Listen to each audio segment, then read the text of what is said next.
ഇത് ബീഹാറിലെ പാട്ന എന്ന സ്ഥലത്ത് നടന്നൊരു സംഭവമാണ്. ഷഹനാസ് പാട്നയിൽ സ്നേഹത്തോടുകൂടി വളർത്തിയ ഒരു കുടുംബത്തിലെ ചുറ്റുപാടിലാണ് വളർന്നത്. അവൾ യുവതിയായി വളർന്നപ്പോൾ അവളുടെ മാതാപിതാക്കൾ അവൾക്കായി ഒരു യോജിച്ച വരനെ തേടേണ്ട സമയമാണെന്ന് ഇതെന്ന് തീരുമാനിച്ചു.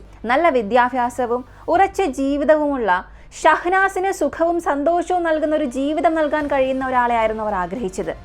നീണ്ട അന്വേഷണത്തിന് ശേഷം പാട്നയ്ക്കടുത്തുള്ള ലിസാരി എന്ന പട്ടണത്തിൽ നിന്നുള്ള ഒരു യുവാവായ ജാഫറുദ്ദീനെ അവർ കണ്ടെത്തി. ജാഫറുദ്ദീൻ ഒരു ഇലക്ട്രിക്കൽ എഞ്ചിനീയർ ആയിരുന്നു. കൂടാതെ സൗദി അറേബ്യയിൽ ഒരു മികച്ച ജോലിയും അദ്ദേഹം ചെയ്തിരുന്നു. ഇത് എല്ലാവർക്കും നല്ലൊരു അവസരമായി തോന്നി. ഭാവിയിൽ നല്ലൊരു സമൃദ്ധമായ ജീവിതം നൽകാൻ അദ്ദേഹത്തിന് കഴിയുമെന്ന് എല്ലാവരും വിശ്വസിച്ചു. വിവാഹ നിർദ്ദേശം മുന്നോട്ട് വയ്ക്കപ്പെട്ടു. ഷഹനാസിന്റെ മാതാപിതാക്കൾ ഇതിൽ സന്തോഷത്തോടുകൂടി സമ്മതിക്കുകയും ചെയ്തു. ഇത് നല്ലൊരു പൊരുത്തമായിരിക്കും എന്നെല്ലാവർക്കും തോന്നി. വിവാഹം വലിയ ആഘോഷമായി തന്നെ നടന്നു. വളരെ സന്തോഷത്തോടുകൂടി തന്നെ, വലിയ പ്രതീക്ഷകളോടുകൂടി നല്ലൊരു ഭാവിയിലേക്കുള്ള കാലുകുത്ത്. വിവാഹത്തിന് ശേഷം ഷഹനാസും ജാഫറുദ്ദീനും വളരെ നന്നായി തന്നെ മുന്നോട്ട് പോയി. ദമ്പതികൾ സന്തോഷത്തിലായിരുന്നു. കുറച്ചു കാലത്തേക്ക് എല്ലാം സുഖമായി മുന്നോട്ട് പോയി. കാലം കടന്നപ്പോൾ ജാഫറുദ്ദീൻ സൗദി അറേബ്യയിലെ ജോലി ഉപേക്ഷിക്കാൻ തീരുമാനിച്ചു. അദ്ദേഹം ഷഹനാസിനെയും അവരുടെ 2 മക്കളെയും കൂട്ടി നോയിഡയിലേക്ക് മാറി. അങ്ങനെ 2 വർഷത്തോളം അവർ നോയിഡയിൽ താമസിച്ചു. പുതിയ ജീവിതത്തിന്റെ താളത്തിനൊത്തു തന്നെ ചേരാനും ശ്രമിച്ചുകൊണ്ട്. അങ്ങനെ മെയ് മാസത്തോടടുത്തെത്തിയപ്പോൾ ഈദ് അടുത്തേക്ക് വരികയായിരുന്നു. ഇതിനിടെ ജാഫറുദ്ദീൻ സ്വന്തം നാട്ടിലേക്കും വീട്ടിലേക്കും ഒക്കെ ഒന്ന് പോയി വരാം എന്ന് തീരുമാനിച്ചു. ഒരുപാട് ദിവസമായി പാട്നയിലോട്ട് പോയിട്ട്. അതുകൊണ്ട് ഈദും ഇപ്പോൾ അടുത്തെത്തിയിരിക്കുന്നു. ഇത് നല്ലൊരു അവസരമാണെന്ന് തോന്നി. അതേസമയം സൗദി അറേബ്യയിൽ ജോലി ചെയ്ത് കഷ്ടപ്പെട്ട് സമ്പാദിച്ച പണം ഉപയോഗിച്ച് ഷഹനാസിന്റെ മാതാപിതാക്കളുടെ വീടിനടുത്ത് തന്നെ കുറച്ച് സ്ഥലം വാങ്ങുകയും അവിടെ ഒരു വീട് പണിയുകയും ചെയ്തു. ആ വീട്ടിൽ വെച്ച് ഇത്തവണത്തെ ഈദ് ആഘോഷിക്കാം എന്ന ചിന്തയായിരുന്നു അദ്ദേഹത്തിന്റെ മനസ്സിൽ. മെയ് മാസം 1-ാം തീയതി അവർ ഡൽഹിയിൽ നിന്നും പാട്നയിലേക്ക് പോകാനായി വിമാനത്താവളത്തിൽ കയറി. വളരെ ആവേശത്തോടു കൂടി തന്നെയായിരുന്നു എല്ലാവരും. അടുത്ത ദിവസം മെയ് മാസം 2-ാം തീയതി വൈകുന്നേരം ജാഫറുദ്ദീൻ മക്കളെയും കൂട്ടി കുറച്ച് ഷോപ്പിങ്ങിനായി പുറത്തുപോയി. വരാനിരിക്കുന്ന ആഘോഷത്തിനായി ചില പ്രത്യേക മിഠായികളും സമ്മാനങ്ങളും വാങ്ങാനായി. അന്നത്തെ ദിവസം രാത്രി ഷഹനാസ് ഭർത്താവിന്റെ പ്രിയപ്പെട്ട ചിക്കൻ ബിരിയാണി ഉൾപ്പെടെ ഒരു സമൃദ്ധമായ വിരുന്ന് തന്നെ തയ്യാറാക്കി. ജാഫറുദ്ദീൻ ഭാര്യയോടും മക്കളോടും കൂടി ഭക്ഷണം കഴിച്ചു. തുടർന്ന് നേരത്തെ തന്നെ ഉറങ്ങാനും പോയി. അടുത്ത ദിവസം രാവിലെ മൂത്ത മകൻ എല്ലാവർക്കും മുൻപേ ഉണർന്നു. എന്തോ അസ്വസ്ഥത അനുഭവപ്പെട്ട അവൻ അച്ഛന്റെ മുറിയിലേക്ക് പോയി. വാതിൽ തുറന്ന ഉടനെ അവൻ കണ്ടത് അതീവ ഭീകരമായൊരു ദൃശ്യമായിരുന്നു. അച്ഛന്റെ ജീവൻ നഷ്ടപ്പെട്ട ശരീരം നിലത്ത് കിടക്കുകയായിരുന്നു. അതിനടുത്ത് രക്തം പുരണ്ട ഒരു പ്രഷർ കുക്കറും കിടക്കുന്നു. ആ പ്രഷർ കുക്കർ ആരോ ആയുധമായി ഉപയോഗിച്ചുവെന്ന് വ്യക്തമായിരുന്നു. ആ ദൃശ്യം കണ്ട് തകർന്നുപോയ മകൻ നിലവിളിക്കാൻ തുടങ്ങി. ആ നിലവിളി മുഴുവൻ വീട്ടിലും കേട്ടു. ശബ്ദം കേട്ട് ഭാര്യ ഷഹനാസും മറ്റു കുടുംബാംഗങ്ങളും ഓടി വന്നു. ഉടൻ തന്നെ അയൽവാസികളും അവിടെ തടിച്ചുകൂടി. ആ വാർത്ത കാട്ടുതീ പോലെ പടർന്നു. ഈദിന് മുൻദിനമായിരുന്നു ഇത്. സന്തോഷത്തിന്റെയും ആഘോഷത്തിന്റെയും സമയമായിരിക്കേണ്ട ആ ദിവസം ആ വീട് ആഴമേറിയ ദുഃഖത്തിൽ മുങ്ങി. ആഘോഷം ശോകമായി മാറി. വൈകാതെ പോലീസിനെ വിവരം അറിയിച്ചു. പോലീസ് സ്ഥലത്തെത്തി. മൃതദേഹം ഏറ്റുവാങ്ങി പോസ്റ്റ്മോർട്ടം ചെയ്യാനായി അയച്ചു. അന്വേഷണം ഉടൻ ആരംഭിച്ചു. പോലീസ് കുടുംബാംഗങ്ങളെയും അയൽവാസികളെയും എല്ലാം ചോദ്യം ചെയ്ത് തെളിവുകൾ ശേഖരിക്കാൻ തുടങ്ങി. മകനോട് സംസാരിക്കുമ്പോൾ താൻ പുലർച്ചെ നേരത്തെ ഉണർന്ന് അച്ഛന്റെ മുറിയിലേക്ക് പോയപ്പോഴാണ് അദ്ദേഹത്തെ ജീവനില്ലാതെ കിടന്നതായി കണ്ടതെന്നും അവൻ പറഞ്ഞു. പിന്നീട് ഷഹനാസിനോടും ആ രാത്രി എന്താണ് സംഭവിച്ചതെന്ന് വിശദീകരിക്കാൻ ആവശ്യപ്പെട്ടു. അവൾ പറഞ്ഞത് ഇങ്ങനെയായിരുന്നു: വൈകുന്നേരത്തിന് അവരെല്ലാവരും ചേർന്ന് ഈദിനായുള്ള കുറച്ച് ഷോപ്പിങ്ങിന് പോയി. വീട്ടിലേക്ക് മടങ്ങിയെത്തിയ ശേഷം കുടുംബമായി ഭക്ഷണം കഴിച്ചു. എല്ലാം സാധാരണ പോലെ തന്നെയായിരുന്നു. എന്നാൽ പുലർച്ചെ ഏകദേശം 3 മണിയോടെ അപ്രതീക്ഷിതമായി ചില അസാധാരണ ശബ്ദങ്ങൾ കേട്ട് ഉണർന്നു. ആശങ്ക തോന്നിയ അവൾ കിടക്കയിൽ നിന്നും എഴുന്നേറ്റ് മുറിക്ക് പുറത്തേക്ക് പോയപ്പോൾ അപ്രതീക്ഷിതമായി 2 അജ്ഞാതർ അവളെ ആക്രമിച്ചു. അവളെ കഴുത്തോടെ പിടിച്ചു. ആഭരണങ്ങൾ കവർന്നെടുത്തു. തുടർന്ന് ഒരാൾ തന്റെ കൈകൊണ്ട് അവളുടെ മൂക്ക് പിടിച്ചു. ആ കൈയിൽ എന്തോ വിചിത്രമായൊരു വസ്തു പുരട്ടിയിരിക്കുന്നതായി അവൾക്ക് തോന്നി. അതിനുശേഷം എന്ത് സംഭവിച്ചുവെന്ന് അവൾക്ക് ഓർമ്മയില്ല. അവൾക്ക് ബോധം നഷ്ടപ്പെട്ടു. തുടക്കത്തിൽ പോലീസ് ഇതൊരു മോഷണ കേസായി സംശയിച്ചു. പക്ഷെ ചില കാര്യങ്ങൾ പൊരുത്തപ്പെടുന്നില്ല എന്ന് അവർക്ക് തോന്നി. ഷഹനാസിന്റെ മാല ഒഴികെ വീട്ടിൽ നിന്ന് മറ്റൊന്നും മോഷണം പോയിട്ടില്ല. ഇത് പോലീസിനെ കൂടുതൽ സംശയത്തിലാക്കി. വിലപിടിപ്പുള്ള ഒന്നും എടുക്കാതെ ആരെങ്കിലും ഒരാളെ കൊലപ്പെടുത്തുമോ? ഇതിന് പിന്നിൽ മറ്റെന്തെങ്കിലും ഉദ്ദേശം ഉണ്ടാകാം. ഇത് വെറും മോഷണം മാത്രം അല്ല.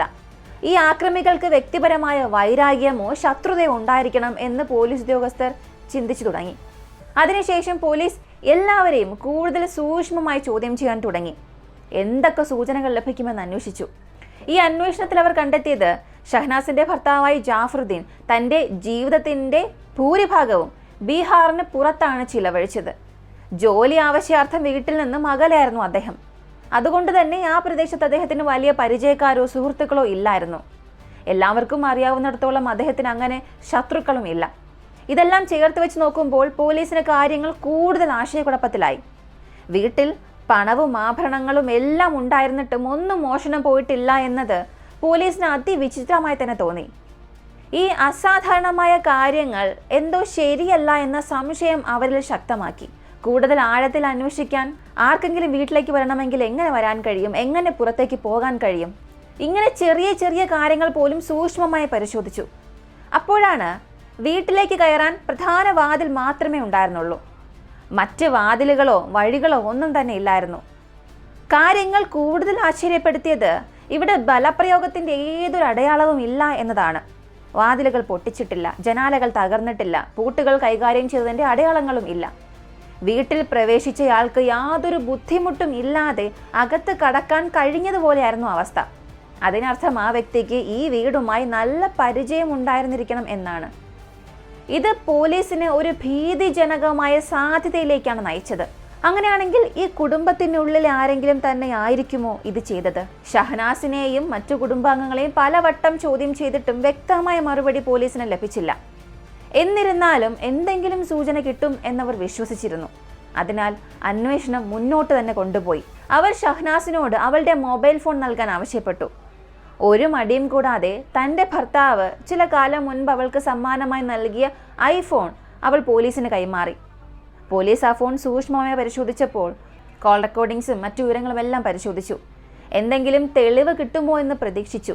പക്ഷെ എല്ലാം പരിശോധിച്ചിട്ടും അവർക്ക് സംശയകരമായ ഒന്നും കണ്ടെത്താൻ കഴിഞ്ഞില്ല. എങ്കിലും കുടുംബത്തിനുള്ളിലെ ആരോ തന്നെയാണ് ഈ കുറ്റകൃത്യത്തിന് പങ്കാളി എന്ന സംശയം അവരെ വിട്ടുമാറിയില്ല. 2 കുട്ടികൾ വളരെ ചെറുപ്പമാണ്. അപ്പോൾ ഇത്തരമൊരു കുറ്റകൃത്യം ചെയ്യാൻ അവർക്കാകില്ല എന്ന് ഉറപ്പിച്ചു. അവരെ ഈ സംശയ പട്ടികയിൽ നിന്നും ഒഴിവാക്കി. ഏത് പ്രായത്തിലും കുറ്റകൃത്യം നടക്കാം എന്നുള്ളത് സത്യമാണ്. പക്ഷേ പോലീസിന്റെ പ്രധാന ശ്രദ്ധ ഷഹനാസിലേക്കാണ് തിരിഞ്ഞത്. എങ്കിലും പോലീസ് വലിയ ശ്രദ്ധ കൊടുക്കാതെ സൂക്ഷ്മമായും രഹസ്യമായും അന്വേഷണം നടത്താൻ തീരുമാനിച്ചു. അയൽവാസികളുമായി സംസാരിച്ചു, ബന്ധുക്കളോട് ചോദ്യം ചെയ്യുകയും ചെയ്തു. ഇതും വളരെ രഹസ്യമായി. ഷഹനാസും ജാഫറുദ്ദീനും വിവാഹിതരായ ആ സമയം മുതൽ ജാഫറുദ്ദീൻ എന്തുകൊണ്ട് സൗദി അറേബ്യ വിട്ട് ഇന്ത്യയിലേക്ക് മടങ്ങി, പിന്നീട് നോയിഡയിൽ താമസിക്കാൻ തീരുമാനിച്ചത് എന്തുകൊണ്ട് എന്നതുവരെ എല്ലാം പോലീസ് അന്വേഷിച്ചു. ഈ അന്വേഷണത്തിനിടെ പോലീസ് ഒരു കൗതുകകരമായ കാര്യം മനസ്സിലാക്കി. കഴിഞ്ഞ 2 വർഷത്തിനിടെ ജാഫറുദ്ദീൻ ഇതുവരെയും പാട്നയിലേക്ക് വന്നിട്ടില്ല. നോയിഡയിൽ തന്നെയായിരുന്നു. അതായത് ഷഹനാസിൻ്റെ കുടുംബ വീട്ടിലേക്ക് വന്നിട്ടില്ല. ഇതാദ്യമായിട്ടാണ് ഈദ് ആഘോഷിക്കാനായി അവർ ഇങ്ങോട്ടേക്ക് വരുന്നത്. ഈ വർഷം തന്നെ ഇങ്ങനെ ചെയ്യാൻ അദ്ദേഹം തീരുമാനിച്ചത് എന്തുകൊണ്ടാകാം എന്ന ചോദ്യം പോലീസിന്റെ മനസ്സിൽ വന്നു. അന്വേഷണം മുന്നോട്ട് പോയപ്പോൾ കേസിനെ കൂടുതൽ സങ്കീർണമാക്കുന്ന ഷഹനാസിന്റെ ഭൂതകാലത്തെക്കുറിച്ചുള്ള കഥകൾ പുറത്തു വരാൻ തുടങ്ങി. അവൾ സ്കൂളിൽ പഠിക്കുന്ന സമയത്ത് കമൽ എന്ന പേരുള്ള ഒരു യുവാവുമായി അവൾക്കൊരു പ്രണയബന്ധമുണ്ടായിരുന്നു. അവർ ഒരുമിച്ച് ഏറെ സമയം ചിലവഴിച്ചു. ഉടൻ തന്നെ അവരുടെ സൗഹൃദം മുഴുവൻ സ്കൂളിലും ഒരു സംസാര വിഷയമായി. സിനിമകളിലെ സീനുകളെ പോലെ അവർ കൈകോർത്ത് നടക്കുമായിരുന്നു. ഇത് പലർക്കും എതിർപ്പുണ്ടാക്കി. അവസാനം ഈ ഒരു വിഷയം അധ്യാപകരിലേക്കും തുടർന്ന് പ്രിൻസിപ്പലിലേക്കും എത്തി. ഒരാൺകുട്ടിയും പെൺകുട്ടിയും ഇങ്ങനെ തുറന്ന് പ്രണയം പ്രകടിപ്പിക്കുന്നത് മറ്റ് വിദ്യാർത്ഥികളെ ബാധിക്കുമെന്ന് സ്കൂൾ കണ്ടെത്തി. ഈ വിഷയം ഗൗരവമായെടുത്ത പ്രിൻസിപ്പൽ ഇരുവരുടെയും മാതാപിതാക്കളെ വിളിച്ചു വരുത്തി. അദ്ദേഹം അവരോട് പറഞ്ഞത് അവരുടെ മക്കളുടെ പെരുമാറ്റം മറ്റുള്ളവർക്ക് മോശം മാതൃകയാണ്. ഇത് പഠനത്തിനുള്ള സമയമാണ്. ഇത്തരത്തിലുള്ള കാര്യങ്ങൾക്കല്ല എന്നൊരു മുന്നറിയിപ്പ് നൽകി. എങ്കിലും ഇവർ 2 പേരും അവരുടെ പെരുമാറ്റത്തിൽ ഒരു മാറ്റവും വരുത്തിയില്ല. അവസാനം ഇരുവരെയും സ്കൂളിൽ നിന്ന് പുറത്താക്കി. അതിനുശേഷം ഷഹനാസ് മറ്റൊരു സ്കൂളിൽ ചേർന്നു. കമൽ തൻ്റെ പഠനം മറ്റൊരിടത്ത് തുടരുകയായിരുന്നു. കുറച്ചു കാലത്തിന് ശേഷം കമൽ ജോലി ചെയ്യാൻ തീരുമാനിച്ചു. ഷഹനാസിന് വിവാഹം കഴിക്കാൻ ആവശ്യമായ പണം സമ്പാദിക്കാനായി. ഇരുവരും സ്കൂൾ പഠനം അവസാനിച്ചതോടെ അവരുടെ കഥ അയൽവാസികളിലും പരിസരങ്ങളിലും എല്ലാം അറിയപ്പെടുന്നൊരു കാര്യമായി മാറി. പക്ഷേ ഇവരുടെ ബന്ധത്തിൽ ഒരു വലിയ പ്രശ്നമുണ്ടായിരുന്നു: പണം. ഷഹനാസിന്റെ കുടുംബം സാമ്പത്തികമായി നല്ല നിലയിലായിരുന്നെങ്കിലും കമൽ വളരെ സാധാരണവും ദരിദ്ര കുടുംബത്തിൽ നിന്നുള്ള ഒരു കുട്ടിയായിരുന്നു. അതുകൊണ്ട് തന്നെ വിവാഹത്തിന് കമൽ യോജിച്ച വരനായി കുടുംബത്തിന് തോന്നിയില്ല. പ്രത്യേകിച്ച് ജീവിതത്തിൽ ഒരു നേട്ടമോ സ്ഥിരമായ ജോലിയോ ഇല്ലാത്ത ഒരാളും മകളെ വിവാഹം കഴിപ്പിക്കാൻ ഏത് മാതാവും പിതാവും തയ്യാറാകില്ല. ഇങ്ങനെ കാലം കടന്നുപോയതോടെ കമലുമായുള്ള ഷഹനാസിന്റെ ബന്ധം അവളുടെ ഭാവിയിലെ വിവാഹ സാധ്യതകൾക്ക് തടസ്സമാകുമോ എന്ന ഒരു ആശങ്ക കുടുംബത്തിൽ വർദ്ധിച്ചു. അതുകൊണ്ട് അവർ ഷഹനാസിനായി നല്ലൊരു വിവാഹാലോചന തേടാൻ തുടങ്ങി. പക്ഷെ ആ പ്രദേശത്ത് നിന്ന് ഒരു നല്ല വരനെ കണ്ടെത്തുക ഏറെ ബുദ്ധിമുട്ടായി. കാരണം സ്കൂൾ കാലഘട്ടത്തിലെ കമലുമായുള്ള അവരുടെ എല്ലാ കഥയും ബന്ധവും എല്ലാവർക്കും അറിയാമായിരുന്നു. അവസാനം ചില ബന്ധുക്കൾ വഴിയാണ് അവർ ജാഫറുദ്ദീൻ എന്ന യുവാവിനെ കുറിച്ച് അറിയുന്നത്. ജാഫറുദ്ദീൻ ഒരു ഇലക്ട്രിക്കൽ എഞ്ചിനീയർ ആയിരുന്നു. സൗദി അറേബ്യയിൽ ജോലി ചെയ്യുന്ന നല്ല വരുമാനമുള്ള നല്ല പേര് നേടിയ ഒരാളായിരുന്നു. അദ്ദേഹത്തിന്റെ കുടുംബം ഷഹനാസിനെ കണ്ടപ്പോൾ വിവാഹ നിർദ്ദേശം ഉടൻ തന്നെ അംഗീകരിച്ചു. വിവാഹം നിശ്ചയിച്ചു. ഷഹനാസും ജാഫറുദ്ദീനും വിവാഹിതരായി. വിവാഹത്തിന് ശേഷം ജാഫറുദ്ദീൻ വീണ്ടും സൗദി അറേബ്യയിലേക്ക് മടങ്ങി. ഈ സമയത്തെല്ലാം ഷഹനാസ് തന്റെ ബാല്യകാല പ്രണയവുമായി വീണ്ടും ബന്ധപ്പെടാൻ തുടങ്ങി. പതിയെ പതിയെ വീണ്ടും ഇരുവരും അടുത്തു. ജാഫറുദ്ദീൻ വർഷത്തിൽ ഏകദേശം 11 മാസം സൗദിയിൽ തന്നെയായിരുന്നു. അവധിക്കാലത്ത് 1 മാസം മാത്രമായിരുന്നു അദ്ദേഹം നാട്ടിലേക്ക് വരാറുണ്ടായിരുന്നത്. അതുകൊണ്ട് തന്നെ സ്വന്തം വീട്ടിൽ നടക്കുന്ന കാര്യങ്ങളൊന്നും അദ്ദേഹത്തിന് അറിയില്ലായിരുന്നു. ഈ സമയത്തിനിടയിൽ ഷഹനാസിന് 2 മക്കൾ ജനിച്ചു. ജാഫറുദ്ദീന് സ്വന്തം കുടുംബത്തെ സൗദിയിലേക്ക് കൊണ്ടുപോകാൻ കഴിയാത്തതിനാൽ മക്കളുടെയും ഭാര്യയുടെയും ഭാവിയെക്കുറിച്ച് ചിന്തിച്ച് ഭാര്യയുടെ മാതാപിതാക്കളുടെ വീടിനോട് ചേർന്ന് തന്നെ ഒരു ഭൂമി വാങ്ങി അവിടെ ഒരു മനോഹരമായ വീട് പണിതു. അദ്ദേഹത്തിൻ്റെ ആശയം ഒന്നേ ഒന്ന് മാത്രമായിരുന്നു: ഭാര്യയും മക്കളും ഇവിടെ താമസിക്കട്ടെ, എന്തെങ്കിലും സഹായം ആവശ്യം വന്നാൽ സ്വന്തം അമ്മയുടെ വീട് അടുത്ത് തന്നെ ഉണ്ടാകുമല്ലോ. ഈ ചിന്തയോടെയാണ് അദ്ദേഹം അവിടെ സ്ഥലം വാങ്ങി വീട് പണിതത്. കാലം കടന്നുപോയതോടെ ഷഹനാസിൻ്റെയും കമലിൻ്റെയും ബന്ധം കൂടുതൽ ശക്തമായി. കമൽ പതിവായി അവരുടെ വീട്ടിലേക്ക് വരികയും അവളോടൊപ്പം സമയം ചിലവഴിക്കുകയും ചെയ്തു. കാലക്രമേണ ഷഹനാസിൻ്റെ മക്കളും വളർന്നു. കമൽ വീട്ടിൽ സ്ഥിരമായി വരുന്നത് കൊണ്ട് തന്നെ ചെറിയ മകൻ കാര്യങ്ങൾ മനസ്സിലാക്കാൻ പ്രായമില്ലാത്തതിനാൽ അവൻ കമലിനെ അച്ഛൻ എന്നാണ് വിളിച്ചിരുന്നത്. കമൽ മൂത്ത മകനോടും തന്നെ അച്ഛൻ എന്ന് വിളിക്കാൻ തന്നെ പറഞ്ഞു. ഇതെല്ലാം സംഭവിക്കുമ്പോൾ യഥാർത്ഥ അച്ഛനായ ജാഫറുദ്ദീൻ സൗദി അറേബ്യയിൽ തന്നെയായിരുന്നു. ഒരു ദിവസം ഷഹനാസ് കമലുമായി സംസാരിച്ചു കൊണ്ടിരിക്കുമ്പോൾ കമൽ പതിവായി വീട്ടിൽ വരുന്നത് മൂത്ത മകൻ ശ്രദ്ധിക്കാൻ തുടങ്ങി. അവനിപ്പോൾ വളർന്നു വരികയല്ലേ, ശരിയും തെറ്റും തിരിച്ചറിയാൻ പഠിച്ചുകൊണ്ടിരിക്കുന്ന പ്രായം. അമ്മയും കമലും തമ്മിൽ എന്തോ ഒന്ന് ശരിയല്ല എന്ന് അവന് പതിയെ മനസ്സിലാക്കാൻ തുടങ്ങി. കമലിൻ്റെ ഇടയ്ക്കിടെയുള്ള ഈ വരവുകളെക്കുറിച്ച് അവൻ ഫോണിലൂടെ അച്ഛനോട് ചിലപ്പോഴൊക്കെ പറഞ്ഞു. ഇത് പിന്നീട് ഷഹനാസും ഭർത്താവ് ജാഫറുദ്ദീനും തമ്മിലുള്ള ഒരു വാക്കേറ്റത്തിന് കാരണമായി മാറി. ഫോണിലൂടെ നിരന്തരം വഴക്കുകളായി. ജാഫറുദ്ദീൻ ഇതിനകം തന്നെ ജോലിയിലെ സമ്മർദ്ദങ്ങൾ കൊണ്ട് വിഷമിക്കുകയായിരുന്നു. ഒടുവിൽ അവധിയെടുത്ത് വീട്ടിലേക്ക് വന്ന് ഷഹനാസുമായി നേരിട്ട് സംസാരിക്കാമെന്ന് തന്നെ തീരുമാനിച്ചു. അവൻ അവളോട് പറഞ്ഞു, നമുക്ക് 2 കുട്ടികളുണ്ട്, നമ്മൾ ഒരുമിച്ചൊരു ഭാവി പണിയേണ്ടവരാണ്. പക്ഷെ കമലിനോടുള്ള അന്ധമായ പ്രണയം ഷഹനാസിനെ അത്രമായി പിടിച്ചിരുത്തിയിരുന്നു. അവൾക്ക് ഭർത്താവിന്റെ വാക്കുകളെ മനസ്സിലാക്കാൻ സാധിച്ചില്ല. പതിയെ പതിയെ അവൾ സ്വന്തം ഭർത്താവായ ജാഫറുദ്ദീനെ ശത്രുവായി കാണാൻ തുടങ്ങി. എത്ര ശ്രമിച്ചിട്ടും ഷഹനാസിന് തന്റെ നിലപാട് മനസ്സിലാക്കി കൊടുക്കാൻ ജാഫറുദ്ദീന് സാധിച്ചില്ല. അവൾ ഒരിക്കലെങ്കിലും മാറുമെന്ന് അദ്ദേഹം പ്രതീക്ഷിച്ചു. പക്ഷേ സമയം കടന്നപ്പോൾ അവൾ ഒരല്പം പോലും മാറിയിട്ടില്ല എന്ന സത്യം അദ്ദേഹത്തിന് മനസ്സിലായി. അവസാനം ഭാര്യയ്ക്ക് വേണ്ടി തന്നെ ജാഫറുദ്ദീൻ സൗദി അറേബ്യയിലെ ജോലി ഉപേക്ഷിക്കാൻ തീരുമാനിച്ചു. ഇന്ത്യയിലേക്ക് മടങ്ങി. നോയിഡയിലെ ഒരു കമ്പനിയിൽ അദ്ദേഹം ജോലിക്ക് ചേർന്നു. ഇത്തവണ പാട്നയിലായിരുന്ന ഭാര്യയെയും 2 മക്കളെയും നോയിഡയിലേക്ക് കൊണ്ടുവന്നു. നോയിഡയിലേക്ക് മാറിയതിനു ശേഷം ഷഹനാസിനെ വീണ്ടും പാട്നയിലേക്ക് പോകാൻ അനുവദിക്കില്ല എന്ന് അദ്ദേഹം ഉറപ്പിച്ചു. അങ്ങനെ ഷഹനാസ് 2 വർഷത്തോളം നോയിഡയിൽ താമസിച്ചു. ഈ സമയത്തൊക്കെ ഷഹനാസ് കമലിനെ മറന്നിട്ടുണ്ടാകാം. അവളുടെ ബന്ധം അവസാനിച്ചിരിക്കും എന്ന് ജാഫറുദ്ദീൻ പതിയെ വിശ്വസിക്കാൻ തുടങ്ങി. ആ 2 വർഷത്തിനിടെ എന്തെങ്കിലും സംശയകരമായ കാര്യം സംഭവിച്ചിട്ടുണ്ടെങ്കിൽ അത് താൻ ശ്രദ്ധിച്ചേനെ. പക്ഷെ അങ്ങനെ ഒന്നും കണ്ടെത്താനായില്ല. ഷഹനാസ് മാറി, കമലിനെ പൂർണ്ണമായും മറന്നു എന്ന് അദ്ദേഹം ഉറപ്പിച്ചു. അതുകൊണ്ടാണ് ആദ്യമായി ഈദ് ആഘോഷിക്കാൻ ഭാര്യയുടെ വീട്ടിലേക്ക് പോകാൻ തീരുമാനിച്ചത്, കുടുംബത്തെയും കൂട്ടിക്കൊണ്ട്. അങ്ങനെ മെയ് മാസം 1-ാം തീയതിയായിരുന്നു യാത്ര നിശ്ചയിച്ചത്. ഇത് ഷഹനാസിന് വലിയ സന്തോഷമായി. ജാഫറുദ്ദീൻ തൻ്റെ ഭാര്യയ്ക്ക് ഒരു ഐഫോൺ സമ്മാനമായി നൽകിയിരുന്നു. ഇനി തനിക്ക് യാതൊരു സംശയവും ഇല്ല എന്ന് ഉറച്ച വിശ്വാസം അദ്ദേഹത്തിനുണ്ടായിരുന്നു. പക്ഷേ ഷഹനാസ് രഹസ്യമായി മറ്റൊരു ഫോൺ ഉപയോഗിക്കുന്നുണ്ട് എന്ന കാര്യം അദ്ദേഹത്തിന് അറിയില്ലായിരുന്നു. ഈ 2ാമത്തെ ഫോൺ അവൾ സൂക്ഷ്മമായി ഒളിപ്പിച്ചു വെച്ചിരുന്നു. അതിലെ സിം കാർഡും മറ്റൊരാളുടെ പേരിൽ രജിസ്റ്റർ ചെയ്തതായിരുന്നു. കമൽ തന്നെയാണ് അത് അവൾക്ക് നൽകിയത്. ജാഫറുദ്ദീൻ വീട്ടിലില്ലാത്ത സമയങ്ങളിൽ ഷഹനാസ് ഈ ഒളിപ്പിച്ച ഫോൺ ഉപയോഗിച്ച് കമലുമായി സംസാരിക്കുകയും മെസ്സേജ് അയക്കുകയും ചെയ്തു. ഭർത്താവിന് ഒരു സൂചന പോലും ലഭിക്കാതിരിക്കാൻ അവൾ എല്ലാ ജാഗ്രതയും എടുത്തു. കഴിഞ്ഞ 2 വർഷമായി എല്ലാം ശരിയാണ് എന്ന രീതിയിൽ ജാഫറുദ്ദീനും വിശ്വസിച്ചു.